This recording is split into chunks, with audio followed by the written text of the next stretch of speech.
Bonjour, bonjour, c'est un nouveau format que les bibliothèques de Mulhouse vous proposent. En ces temps particuliers de confinement, on voulait rester en contact avec vous. Le cœur de notre métier, c'est l'accueil, et je pense que tous mes collègues seront d'accord avec moi si je dis que vous nous manquez. Donc voilà, dans ces petites vidéos, on se présentera, et surtout on présentera un livre qui nous a marqué. Donc je m'appelle Céline, je travaille habituellement à la bibliothèque de Dornac, aussi bien en secteur adulte que jeunesse. En revanche, mes lectures vont plutôt vers la littérature adulte. Le livre que je vous présente aujourd'hui, c'est La vraie vie, d'Adeline Dieudonné. C'est l'histoire d'une jeune fille qui, face à son père violent, veut sauver son petit frère. Son père, féru de chasse extrême un peu partout dans le monde, a également pour passion le whisky. C'est une ambiance toute particulière que nous offre l'auteur. Adeline Dieudonné nous plonge dans les yeux de cette petite fille qui n'est pas nommée. Seul son frère, Gilles, a cette importance à ses yeux. Les multiples épreuves que son père lui imposera vont faire naître en elle la plus grande des forces, l'espoir. Et pas n'importe quel espoir.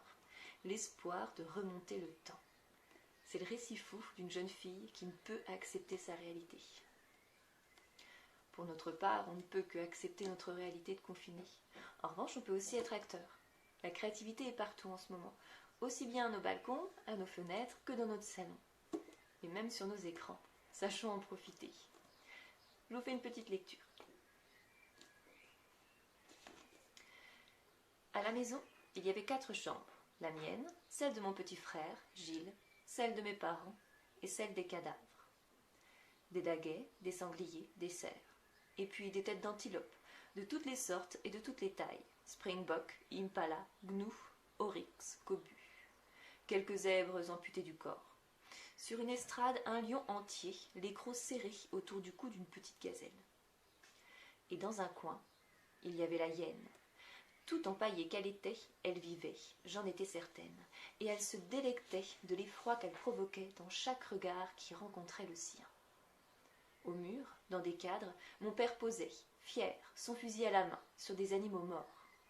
Il avait toujours la même pose, un pied sur la bête, un poing sur la hanche et l'autre main qui brandissait l'arme en signe de victoire.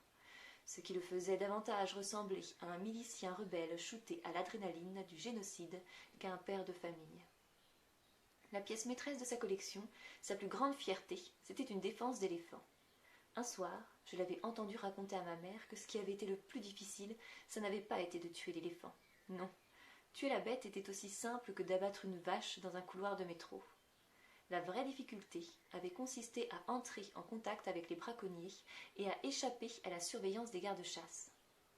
Et puis prélever les défenses sur la carcasse encore chaude. C'était une sacrée boucherie. Tout ça lui avait coûté une petite fortune.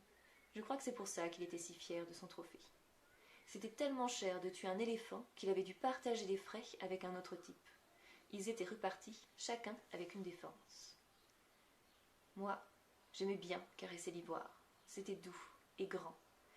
Mais je devais le faire en cachette de mon père. Il nous interdisait d'entrer dans la chambre des cadavres. Et voilà, ma lecture est terminée, ma vidéo est terminée. J'espère que ça vous a plu et je vous dis à bientôt.